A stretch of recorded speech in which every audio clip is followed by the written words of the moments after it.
La déesse du campus était harcelée par un fils à papa roulant en Maserati. Je passais par la cante, à ma grande surprise la déesse du campus s'est jetée dans mes bras en déclarant que j'y étais son petit ami. Furieux et humilié, le fils à papa a lancé: espèce de loser, tu vas le regretter. Je ne voulais pas me mêler de cette histoire compliquée et me suis empressé de dire que nous n'étions pas dans ce genre de relation. Résultat, la déesse du campus a directement emménagé avec moi en colocation. Et l'éducation est la seule issue. Je viens d'une zone rurale de l'Ohio et j'y ai été admis à l'université de New York. Les camarades de classe venaient de partout aux États-Unis avec des accents variés et des habitudes de vie très différentes. Le département organisait de temps en temps des dîners collectifs et la facture divisée représentait une somme non négligeable pour chacun. Je n'avais presque pas d'argent dans ma poche, alors j'y évitais ce genre d'activité autant que possible. Parmi ceux qui ne participaient pas non plus, il y avait une fille nommée Isabelle. Isabelle venait de Floride, grande avec des traits fins et bien dessinés, un excellent sens de la mode et une aura de star. Elle était incontestablement la déesse de notre département. La beauté éclatante d'Isabelle dégageait une aura intimidante qui vous donnait presque envie de baisser les yeux. Peut-être est-ce par manque de confiance en moi que j'y évitais de croiser son regard. Même en considérant toute l'université, il était rare de trouver une fille aussi exceptionnellement belle que Isabelle. Si Isabelle refusait les invitations, ce n'était certainement pas pour des raisons financières. Son style vestimentaire, sa montre de luxe et cette élégance naturelle dans ses gestes dégageaient une aura aristocratique. Isabelle et moi étions dans le même département, mais nous n'avions presque jamais échangé un mot. En réalité, je communiquais très peu avec les autres filles du département. C'était principalement dû à mon tempérament timide et réservé et aussi parce que je passais la plupart de mon temps à travailler à l'extérieur du campus. Ma famille était dans une grande pauvreté et depuis que j'y avais reçu ma lettre d'admission, je m'inquiétais constamment des frais de scolarité et des dépenses quotidiennes.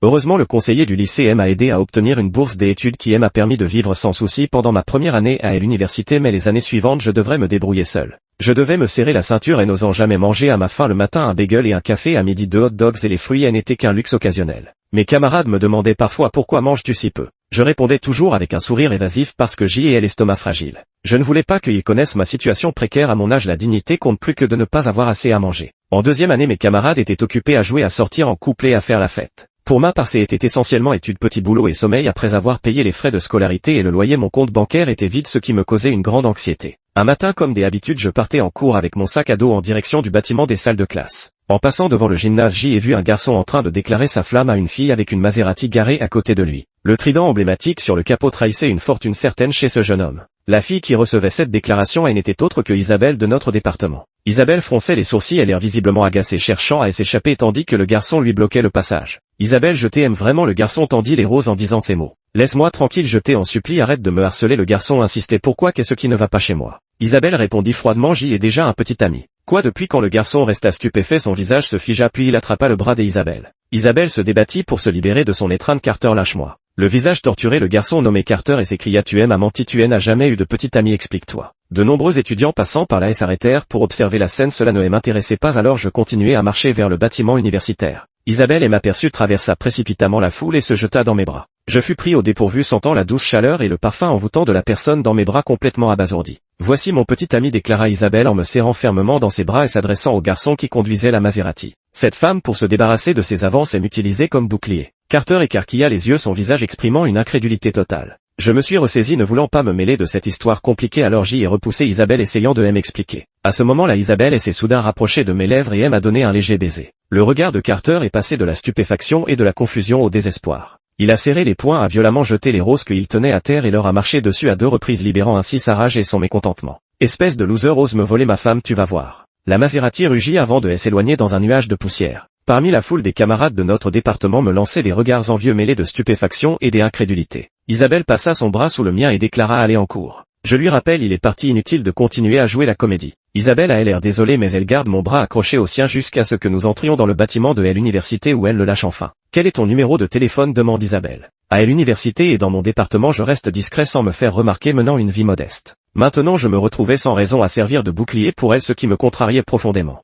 Alors quand Isabelle m'a demandé mes coordonnées, j'y ai haussé les épaules sans répondre et suis entré seul dans la salle de classe. Isabelle est restée plantée là, le visage empreint de stupéfaction. Peut-être que dans son monde, elle n'avait jamais connu un tel mépris. Les nouvelles se propagent à une vitesse fulgurante dans le campus. Très vite, toute notre faculté a su que j'y étais le petit ami d'Isabelle. Les garçons s'exclamaient d'admiration, leurs regards pleins d'envie se tournant vers moi. Les filles, quant à elles, chuchotaient entre elles, cherchant à savoir qui j'y étais pour avoir réussi à séduire une beauté comme Isabelle, une véritable déesse du campus. Le délégué de classe se frappa le front comme illuminé par une soudaine révélation. C'est pour ça qu'ils ne participaient jamais aux activités du département, ils étaient occupés à sortir ensemble. Les autres étudiants du département trouvèrent cette explication parfaitement logique. Je suis retourné au dortoir où mes colocataires se sont immédiatement rassemblés autour de moi, me demandant ce qui s'était passé. J'y ai donc expliqué la vérité précisant qu'il s'agissait simplement d'un malentendu. À ce moment-là mon colocataire de la couche supérieure Mike est entré avec un sac de fruits. Devinez qui je viens de croiser à l'entrée du dortoir, a dit Mike en posant les fruits sur mon bureau, le visage rayonnant d'excitation. C'était Isabelle, la beauté de notre département. Elle a acheté des fruits et m'a demandé de les apporter à son petit ami. Ces mots provoquèrent immédiatement un tollé dans le dortoir. J'y avais pourtant déjà tout expliqué clairement et voilà que ça recommençait. Tous me traitaient carrément des hypocrites.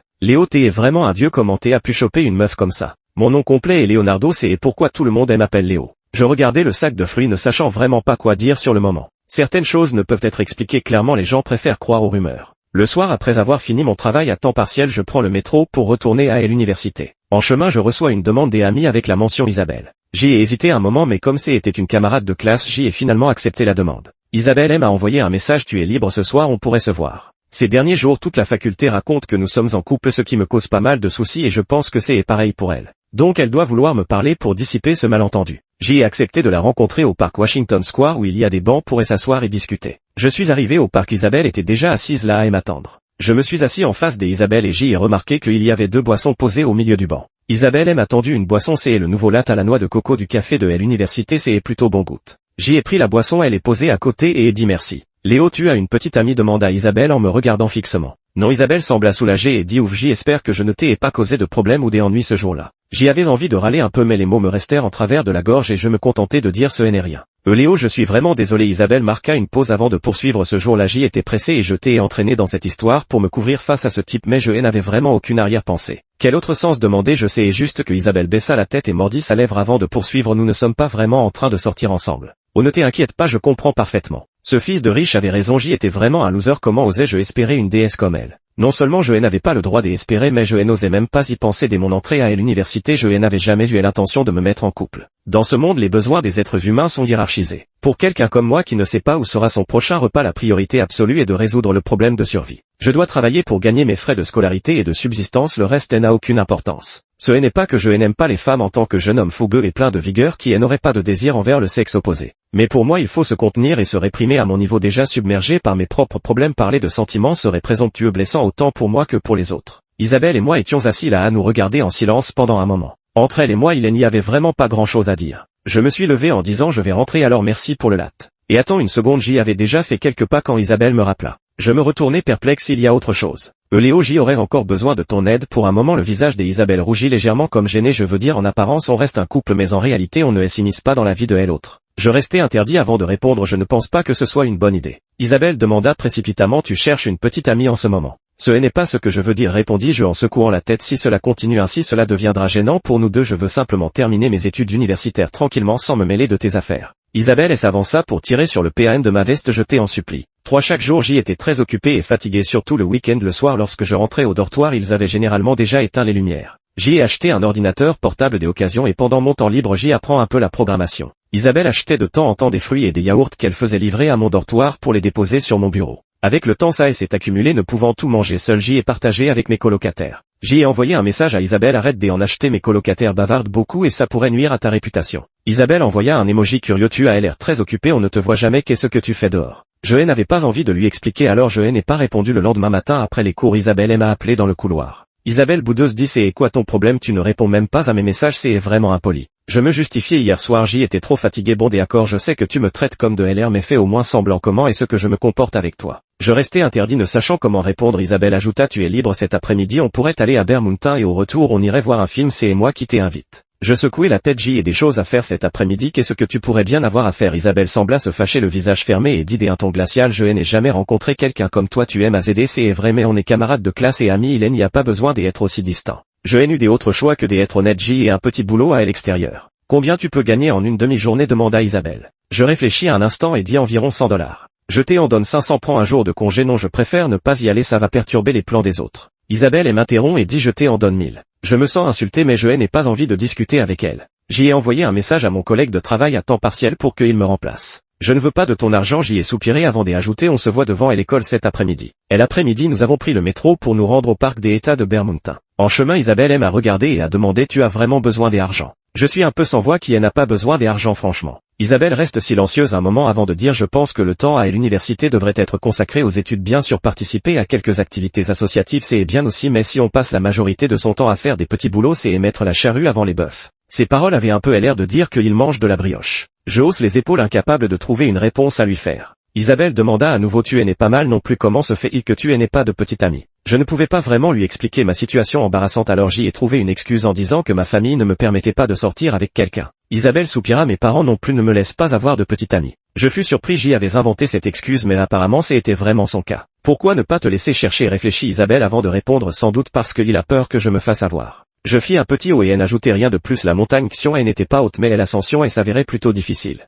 À certains endroits particulièrement escarpés Isabelle attrapa ma main. Nous nous sommes tirés l'un et l'autre sur un bout de chemin et même arrivés sur le plat nos mains restaient entrelacées. Je me suis rapidement éloigné des haies et me suis dirigé vers la plateforme des observations en contemplant l'immensité de New York je me sentais de plus en plus comme une feuille flottant au gré des courants. À quoi penses-tu demanda Isabelle dans levant les cheveux de la jeune femme voltigeaient sur son visage lui donnant un air quelque peu envoûtant. Oh rien répondis-je en secouant mes pensées je veux juste obtenir mon diplôme rapidement pour trouver un travail et gagner de l'argent. Isabelle déclara moi je trouve qu'il fait bon rester à l'université plus tard je devrais probablement poursuivre en master puis en doctorat ou peut-être étudier à l'étranger. Je jetai un regard à l'autre personne c'est bien Léo est-ce que tu me considéreras comme une amie à l'avenir demanda Isabelle. Bien sûr est-ce que nous ne le sommes pas déjà. Isabelle lissa une mèche de ses cheveux et ce sentiment que bien que nous soyons physiquement proches nos cœurs sont éloignés tu ne m'as pas vraiment accepté comme ami. Je restais interdit un long moment ces mots avaient touché un point sensible dans mes relations humaines. Je suis profondément timide je me suis vraiment enfermé dans ma coquille sans jamais m'ouvrir aux autres. Mais cette timidité est aussi une force motrice pour moi je veux que tout s'améliore grâce à mes propres efforts. Je crois que lorsqu'on touche le fond on finit toujours par rebondir. Je suis actuellement dans cette période creuse et la seule chose à faire est d'accumuler des forces pour mieux ressortir.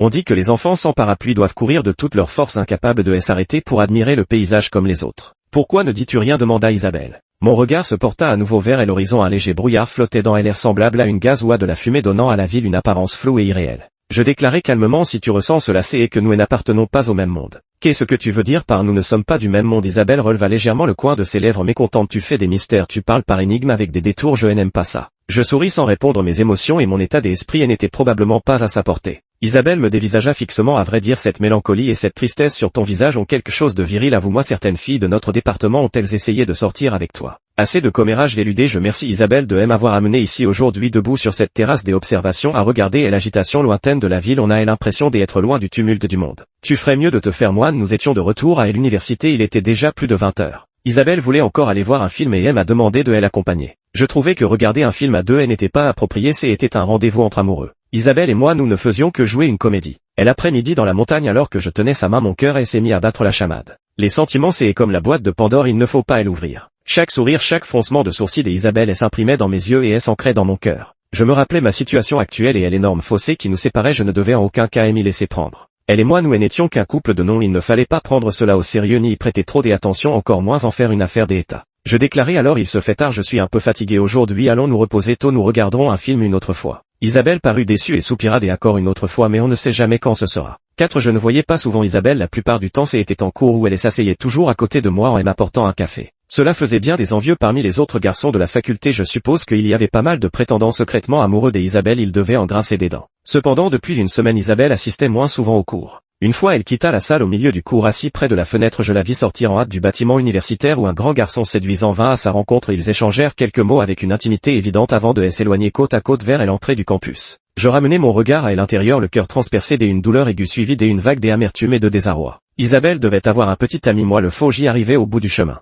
Le changement chez Isabelle visiblement les autres camarades elle avait aussi remarqué. Mike de notre dortoir a dit mec qu'est-ce qui se passe ta copine est avec un autre gars ne dis pas que je ne t'ai pas prévenu je les ai vus de mes propres yeux entrer dans un hôtel. J'y ai essayé de contenir mes émotions faisant semblant de ne pas souffrir ni d'être triste ce n'est rien je l'ai toujours dit je ne suis qu'un bouclier pour elle un petit ami de nom maintenant qu'elle a quelqu'un c'est est une bonne chose je vais pouvoir souffler un peu. Des petits amis juste pour la forme Mike avait l'air incrédule Léo ne te mens pas à toi-même un homme doit être ferme si j'y étais toi je ne laisserais personne me voler ma fille. Je n'ai rien dit les yeux humides alors j'y ai détourné le regard. Mike aperçut mon émotion et m'a tapé sur l'épaule je savais que ça te faisait mal allez mon pote ne te retiens pas on va boire un coup la mer est pleine de poissons. Mike et moi sommes allés au bar derrière l'université et avons commandé une douzaine de bières. Je dis Mike aujourd'hui c'est moi qui t'invite Mike éclata de rire et répondit d'accord c'est la première fois que tu m'invites alors je ne vais pas faire de manière. Après quelques bouteilles nous étions tous les deux un peu ivres Mike me réconforta en disant mon pote ne sois pas si triste que ce soit une relation officielle ou une vraie petite amie c'est du passé comme on dit il ne faut pas s'attacher au passé une fille comme Isabelle a sûrement déjà eu une douzaine de petits amis nous ne sommes pas faits pour elle. Je lui expliquai Isabelle et moi ne sommes vraiment pas en couple. Pourtant malgré ces mots mes larmes coulaient comme des perles détachées de leur fil tombant une à une dans mon verre. Je me déteste de ne pas être à la hauteur incapable de dissimuler mes émotions. J'y ai enfin compris que les sentiments échappent à notre contrôle. J'y ai soulevé mon verre et elle est vidée d'un trait mélange de larmes et des alcools et l'amertume teintée de mélancolie à l'image de ces sentiments qui n'auraient jamais dû naître dans l'adversité. Peu après, quelques camarades de chambre sont arrivés. Je pensais qu'ils se moqueraient de moi mais ce ne fut pas le cas, ils m'ont tous réconforté, encouragé, essayant de m'expliquer les principes de la vie et de ce monde. La fraternité comme le vin dans la coupe une fois avalé réchauffe le cœur. Parmi les toasts et les rires, je me suis souvenu de cette scène sur la montagne Xion qui est ensuite apparue à plusieurs reprises dans mes rêves. Le vent a éparpillé ses cheveux soyeux et ridé la surface de mon cœur comme un lac. Mais moi et la brise printanière ne sommes que des passagers. Dès le début il était écrit qu'il n'y aurait pas de résultat. À ce moment-là mon cœur était noué de mille nœuds, un goût amer dans la bouche. Je suis pourtant une personne calme et rationnelle, je ne m'attendais pas à perdre mes repères dans cette affaire, à m'effondrer émotionnellement en un instant. Isabelle, tel un papillon soudain entré dans mon monde. Elle virevoltait avec grâce d'une beauté éclatante et d'une élégance naturelle. Et pourtant je m'en éloigner car je n'étais qu'une mauvaise herbe sans fleurs, incapable de lui offrir un instant de répit.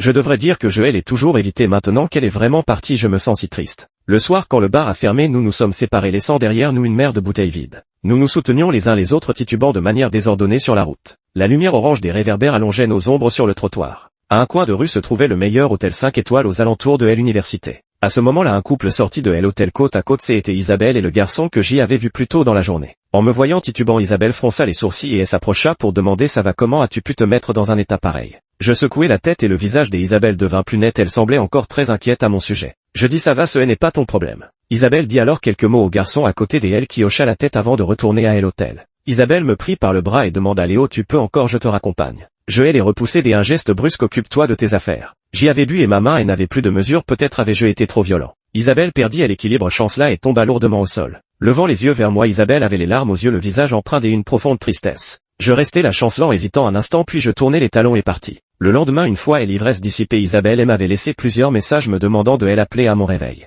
Je n'avais plus envie de lui parler, alors je répondis simplement arrêtons là, ne nous contactons plus à l'avenir. Isabelle resta silencieuse un moment avant de demander tu as trouvé une petite amie? Je regardais ce message en trouvant cela ridicule, j'y avais tapé quelques mots pour l'interroger puis je les avais finalement tous effacés. Soit c'est tellement absurde, que dire de plus en fin de semestre et l'université n'avait plus vraiment de cours, tout le monde se préparait aux examens. Un professeur de la faculté avait un projet de cours d'excellence nécessitant la création d'un site web. J'y avais justement appris la programmation web, alors j'y ai soumis mon CV et mes réalisations. Et l'université m'a donc confié ce projet, un site web pour $2000 avec environ 7 ou 8 cours de qualité, ce qui représente un total de plus de $10 000.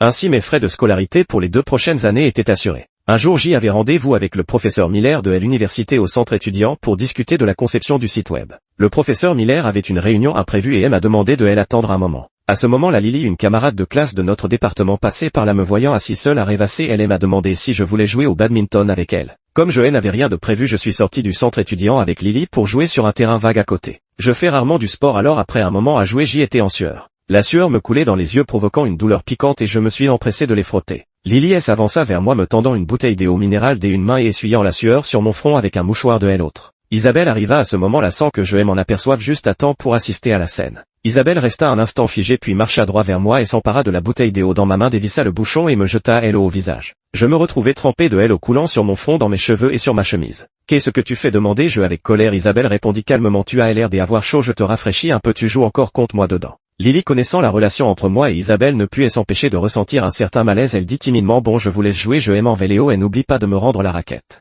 Une fois que Lily fut partie, Isabelle me regarda et dit désolé de vous avoir dérangé. Je restai silencieux et n'ayant rien à dire, Isabelle sortit un mouchoir de sa poche et s'approcha pour essuyer l'eau sur mon visage. Je t'ai déjà dit que ton visage mélancolique pouvait séduire beaucoup de filles, aujourd'hui je vois que c'est vrai. Je saisis le poignet d'Isabelle, parlons franchement, pourquoi ces allusions? Notre prétendue relation superficielle est terminée depuis longtemps et je n'ai plus l'énergie pour jouer à ce jeu ennuyeux. Isabelle pencha la tête depuis quand est-ce terminé et ce que j'y ai donné mon accord. Je répondis c'est moi qui ne veux plus continuer. Isabelle demanda parce que tu as une nouvelle petite amie, c'est ça. Je lâchai la main d'Isabelle, pourquoi poser cette question superflue et n'est-ce pas plutôt toi qui as trouvé un petit ami me rendant ainsi inutile? Quand est-ce que j'y ai eu un petit ami, rétorqua Isabelle. Je restai stupéfait, cette femme venait de basculer en mode mythomane, niant effrontément avoir eu un petit ami. Je l'avais pourtant vu quitter l'université avec ce grand garçon et je l'avais observé sortir très tard de l'hôtel. Et je n'étais pas le seul témoin, beaucoup des autres étudiants de la faculté l'avaient également vu. Je dis en fait que tu trouves un petit ami ou non, ça ne me regarde pas, mais le fait que tu sois sorti d'un hôtel avec un homme, c'est bien la vérité, non? Isabelle resta silencieuse un moment avant de répondre, cette histoire c'est de ma faute, je ne t'ai pas bien expliqué. À l'époque ce garçon était mon cousin, ma tante est venue à New York pour se faire soigner et logeait dans l'hôtel d'à côté, évidemment je devais l'accompagner. Quoi, ton cousin? Oui c'est ça. Isabelle marqua une pause avant de poursuivre, tu connais mon caractère, si j'y avais vraiment un petit ami je ne le cacherais pas, je te l'aurais dit directement.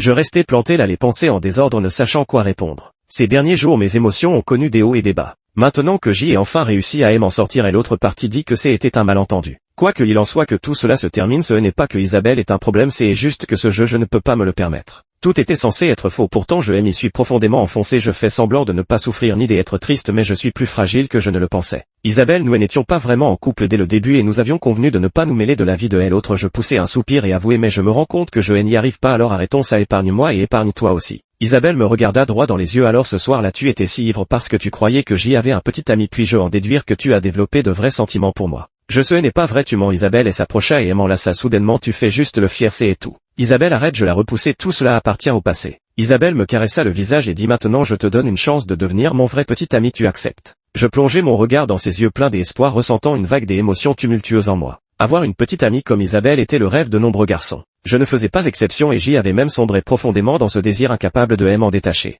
Mais une princesse doit être assortie à un prince et comme une grenouille au fond d'un puits, même si on me donnait des ailes je ne pourrais pas voler jusqu'au ciel. Et même si j'y parvenais, plus je monterais au plus la chute serait douloureuse. Les sentiments sont comme un tourbillon, une sorte de marécage qui engloutit la volonté. Mieux vaut une douleur courte qu'une longue souffrance, en bref il ne faut plus y toucher. Je secouai la tête et dis désolé, cette comédie doit prendre fin. Pourquoi? Explique-toi clairement. Les yeux d'Isabelle s'embuèrent de larmes tandis qu'elle mordait ses lèvres. Est-ce que je ne suis pas assez bien, pas assez jolie, pas assez douce? Tu es parfaite, c'est mon problème à moi. Je marquai une pause avant d'exprimer ce que je ressentais. Nous ne vivons pas dans le même monde, pourquoi nous torturer mutuellement? Tu rencontreras un garçon bien plus adapté. D'accord, et si nous restions amis alors? Demanda à nouveau Isabelle. Bien sûr, nous resterons camarades de classe, je veux dire des amis ordinaires avec une promesse. Isabelle expliqua plus en détail. Je ne cherche pas de petite amie et toi non plus, nous continuerons comme avant à nous soucier l'un de l'autre. D'accord. Ce n'est pas une promesse mais un jeu. Mon regard était ferme, je t'ai déjà dit que je ne peux pas continuer à jouer ce rôle. Les yeux d'Isabelle se remplirent de larmes, elle ferma les paupières et des gouttes coulèrent le long de ses joues. D'accord, ne regrette rien, murmura Isabelle en serrant les lèvres. Je regrette vraiment d'avoir accepté d'être ton bouclier humain. D'accord, dit Isabelle en répétant 3 fois ce mot, les larmes ruisselant sur ses joues. Mon téléphone sonna, c'était le professeur Miller qui m'appelait. Je dis bon, c'est tout pour maintenant, j'y ai des autres choses à faire. D'accord, par Isabelle essuya ses larmes en sanglotant. À partir d'aujourd'hui faisons comme si nous ne nous étions jamais connus. Je restai un instant sans voix puis me tournai et me dirigeai vers le centre des activités étudiantes. Si je pense avoir fait ce qu'il fallait, le meilleur état dans la vie c'est de n'éprouver ni joie ni tristesse. Pour moi, pouvoir passer mes 4 années d'université dans la tranquillité sans me soucier des frais de scolarité ou du coût de la vie était déjà le meilleur état possible. Il est précieux d'avoir une juste connaissance de soi et dans ma situation actuelle je ne nourris aucun espoir des amours ou des autres désirs inappropriés. Je suis un parfait débutant dans la création de pages web avec des bugs à n'en plus finir. L'Institut m'a déjà avancé les fonds, je dois absolument terminer à temps. Je n'ai des autres choix que de tester sans cesse, de consulter des ressources et d'apporter des modifications, passant plusieurs nuits blanches d'affilée. C'est bientôt la période des examens finaux et pour ne pas déranger les révisions et le repos des autres, j'y ai loué une chambre individuelle à l'extérieur. J'y ai aussi un job à temps partiel, celui de serveur dans un restaurant haut de gamme Fusion. À 23h, le manager m'a demandé de faire le tour des salles privées pour demander si les clients souhaitaient encore commander car les cuisiniers allaient bientôt finir leur service. Dans la salle la plus reculée, 5 jeunes étaient attablés, 2 hommes et 3 femmes. Sous la table, des bouteilles d'alcool gisaient en désordre. Ces personnes étaient encore en pleine effervescence, jouant à des jeux et s'encourageant bruyamment à boire. Une jeune fille était affalée sur la table, ses longs cheveux noirs cachant son visage, elle devait avoir trop bu. L'un des garçons me semblait vaguement familier mais je ne me souvenais plus où je l'avais vu. À côté de ce garçon il y avait une boîte de cigarettes sur laquelle reposait une clé de voiture. Le trident emblématique était bien visible, c'était une Maserati. Je me suis soudain souvenu qu'il s'agissait de Carter, celui qui avait déclaré sa flamme à Isabelle en public ce jour-là. Le monde est vaste mais les cercles sont petits, je n'aurais jamais pensé le recroiser ici aujourd'hui. Je demande poliment, excusez-moi, la cuisine va bientôt fermer, avez-vous besoin de quelque chose d'autre? Carter me jette un regard et se lève soudainement, me reconnaissant manifestement. Et Messi est le petit ami d'Isabelle. Carter tape sur l'épaule de la fille affalée sur la table. Isabelle, réveille-toi, regarde qui est là. Les regards des personnes autour de la table se tournent vers moi empreints de mépris et de dédain. La fille leva la tête, le visage rougi, le regard vague, c'était bien Isabelle. Je voulais saluer Isabelle mais les mots restèrent coincés dans ma gorge. Isabelle m'ignora et demanda à Carter, le vin, tu avais dit qu'il y en aurait aujourd'hui à volonté, non? Apporte encore 2 bouteilles vides, Carter me cria. Je fronçai les sourcils en disant à Isabelle, tu es ivre, arrête de boire. Isabelle répondit froidement, occupe-toi de tes affaires. Putain, t'es qui toi? Carter me poussa violemment, et n'oublie pas que t'es serveur mon pote, tu sers les verres qu'on commande et tu fermes ta gueule sinon je te défonce, tu me crois? Je serrai les poings puis les relâchai lentement, ce n'était vraiment pas le moment de provoquer un conflit avec lui. Alors je suis allé au comptoir leur apporter les boissons qu'ils avaient commandées. Mais Carter n'avait pas l'intention de me laisser tranquille, il avait enfin saisi cette opportunité. Isabelle, comment as-tu pu tomber amoureuse de ce crétin? Dit Carter avec mépris, c'est vraiment dégradant. Je répondis, s'il n'y a rien d'autre, je dois retourner travailler. Qu'est-ce que tu veux dire par occuper ton boulot? C'est de me servir. Carter frappa la table avec ses clés de voiture. Qu'est-ce que tu as dit en entrant dans la salle privée? Voulez-vous commander des autres plats? Le chef va bientôt quitter la cuisine. Vous êtes dans le service, moi je suis le client, je commande quand je veux, pas besoin que tu me presses, reviens dans une demi-heure pour prendre ma commande, maintenant dégage. Je réprimais mes émotions et quittais la salle privée sans un mot. Des clients ont demandé à commander, demanda le manager. Je pense que Carter cherche la bagarre, ça ne compte pas, alors je dis non. Vers minuit, Carter arrive en titubant au comptoir. Apportez-moi le menu, je veux commander autre chose. Monsieur, désolé mais le chef est déjà parti, explique le manager en s'approchant. Nous vous avions prévenu à 23h. Carter me montre du doigt à 23h. Je t'avais dit de nous servir autre chose dans une demi-heure. T'es sourd ou quoi? Je dis il est 11h30, le cuisinier a déjà fini son service. Carter s'écria bruyamment, je t'ai prévenu à l'avance pour que tu informes le cuisinier de rester et d'attendre. Est-ce que le client est important ou est-ce que putain de partir une demi-heure plus tôt est important? Tu connais les règles du restaurant ou pas? Le manager s'inclina humblement et s'excusa à plusieurs reprises. Monsieur, c'est un stagiaire, il ne connaît pas les règles, soyez indulgent. Je suis là pour dépenser mon argent, pourquoi je devrais être indulgent? Carter n'en démordait pas, fait le s'agenouiller et me faire une prosternation, alors seulement cette affaire sera réglée. Le manager m'a lancé, dépêche-toi de t'excuser auprès du client. Je n'ai plus pu contenir ma colère et j'y ai rétorqué, ne t'occupe pas de ce connard, il cherche la merde exprès. Putain, répète un peu. Carter s'est précipité pour me frapper mais le manager l'a retenu. J'y ai enlevé mon uniforme de serveur et elle est posée à côté. Tu veux te battre? Allez, on sort du restaurant pour régler ça. Le manager a dit Léo, tu peux partir, tu n'as plus besoin de revenir. Je suis sorti du restaurant la rage au ventre et j'y ai appelé un taxi en attendant sur le bord de la route. Peu après, Carter et les autres sont également sortis.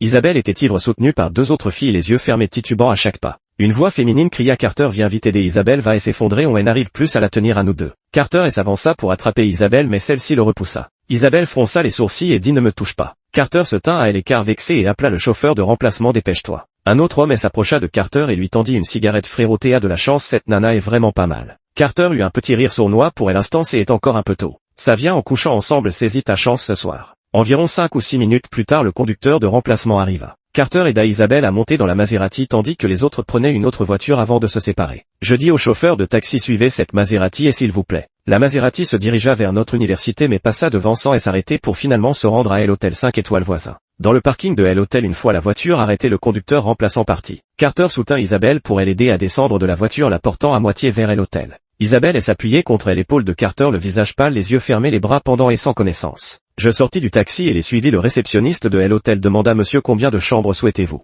Une seule suffira, c'est ma petite amie, répondit Carter. Je me précipitai devant Carter et grondai pose là.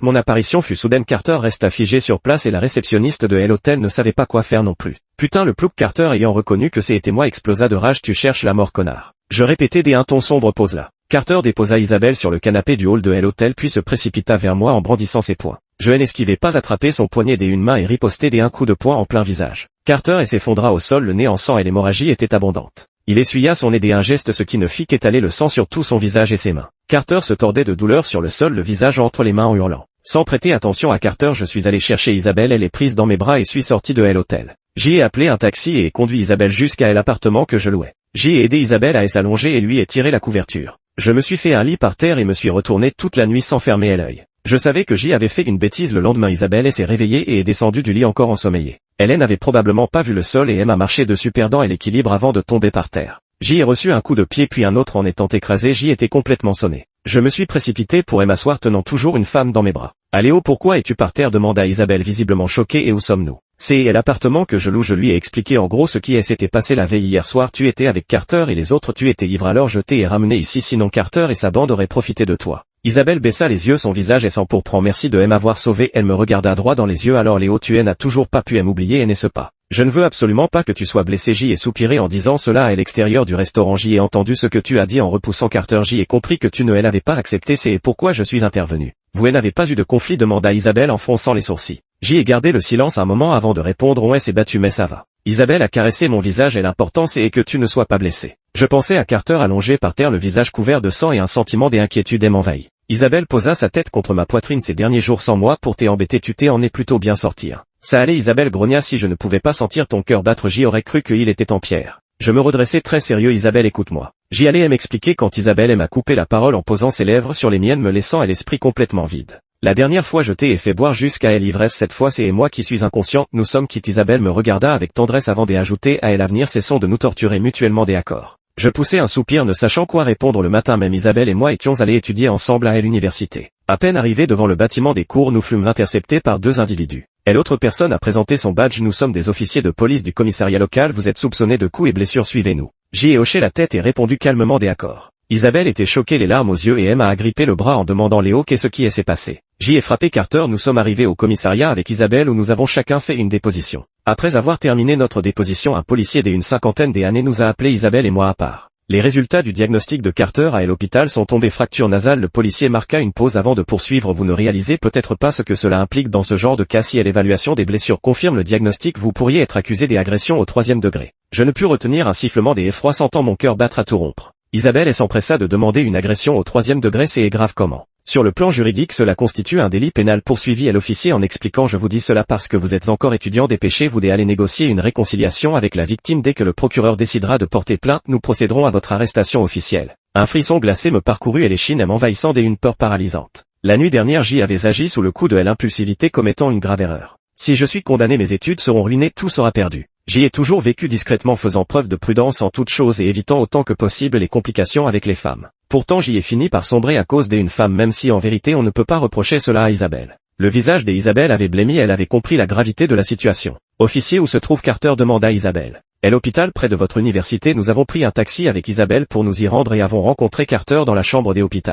En me voyant, Carter a hurlé: tu as osé me frapper, je vais te faire pourrir en prison. Je suis désolé Carter, tout ça est de ma faute, a supplié Isabelle. Léo est encore étudiant, s'il est reconnu coupable il sera renvoyé, jeté en prix, ne le détruis pas des accords. Carter a grincé des dents, il l'a bien mérité, je n'avais d'autre choix que de m'humilier, je suis désolé, j'y ai agi sous le coup de la colère et jeté et blessé par accident. Putain, quelle poisse de me battre avec un plouc comme toi pour une fille. Carter brandit son poing, le pire c'est que j'y ai perdu et que j'y ai saigné, je vais me venger, c'est sûr. Que faut-il faire pour que tu lui pardonnes? Demanda Isabelle en fronçant les sourcils. Combien d'argent veux-tu? Donne un prix. De l'argent, j'y en ai à l'appel. Carter fixa Isabelle du regard. À moins que tu n'acceptes d'être ma petite amie, non ma fiancée, alors je pourrais envisager de le laisser tranquille. Isabelle resta silencieuse, visiblement choquée par cette proposition. Je serrai les dents et dis: Isabelle, ne fais pas attention à lui, quoi qu'il arrive j'y assumerai toutes les conséquences et les responsabilités, ça ne te concerne pas. Carter eut un rire froid et ferma les yeux sans dire un mot. Le jour des vacances d'été, le 8, je fus placé en détention. Le rapport médical de Carter fut publié: fracture de l'os nasal constituant les éléments requis pour une accusation d'agression de niveau 3. Dans la cellule de détention, mon esprit était en proie à l'angoisse, chaque jour semblait une éternité. L'affaire a rapidement été transmise au bureau du procureur local pour blessures corporelles.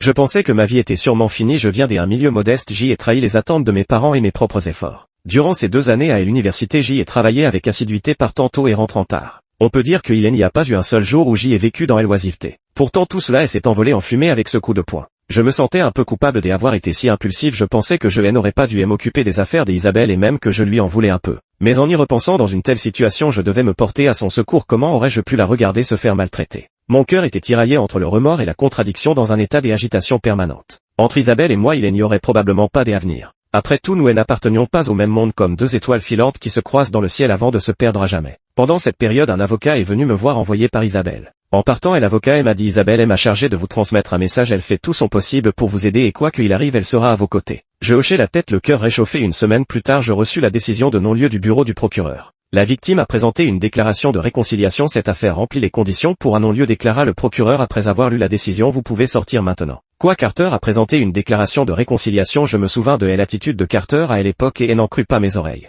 Oui, il vous a pardonné, c'était vraiment étrange, comment Carter avait-il soudainement changé d'attitude? Et ce que Isabelle aurait accepté d'être sa fiancée? Cela semblait être la seule possibilité, mon cœur s'enfonça dans l'abîme. Si on ne porte pas plainte, est-ce qu'il y aura un casier judiciaire? Demandai-je. Non mais tu dois en tirer une leçon. En sortant du poste de police, Isabelle m'attendait à l'entrée. Il y avait quelques jours que je ne l'avais vue, elle avait beaucoup maigri et ses yeux étaient cernés. Nous nous sommes serrés dans les bras en pleurant. Merci Isabelle. Non, c'est aussi pour moi, je caressais le visage de la fille. Tu as accepté la demande de Carter. Isabelle mordit sa lèvre. De toute façon tu ne veux pas de moi épouser un fils de riche, c'est bien aussi. Mon cœur s'est brisé comme un bloc de glace qui se fracasse sur le sol. Isabelle, je ne veux pas te perdre, je t'aime. Mes larmes coulaient sans retenue, je me suis dérobé à l'époque parce que je me sentais indigne de toi, incapable de t'offrir un avenir. Isabelle pencha la tête et demanda: et maintenant tu peux me donner un avenir? J'y ai beaucoup réfléchi pendant mon enfermement. Quand on aime quelqu'un, il faut oser et consacrer sa vie entière à veiller sur cette personne. Je marquai une pause avant d'ajouter: la vie est longue, nous n'en sommes qu'au début. Je suis convaincu qu'avec assez d'efforts je pourrais te offrir une belle vie. Idiot, Isabelle me donna une petite tape au fait. J'y ai oublié de te dire, j'y ai emménagé chez toi, tu m'accueilles. Assez accueillir, je sursautai en entendant cela, les mots me manquaient. Mais et Carter? Isabelle expliqua: mon père et le père de Carter sont partenaires en affaires. Pour être précis, notre famille est un gros client de l'allergie et demandé à mon père d'intervenir, et Carter avait aussi ses torts. Sous la médiation des parents, il a accepté de ne plus te tenir responsable. Je ne pus m'empêcher d'écarquiller les yeux. Toi tu es aussi une héritière riche. Je ne pense pas, mon père et je suis moi. Je restai bouche bée devant la jeune fille, trop choquée pour parler.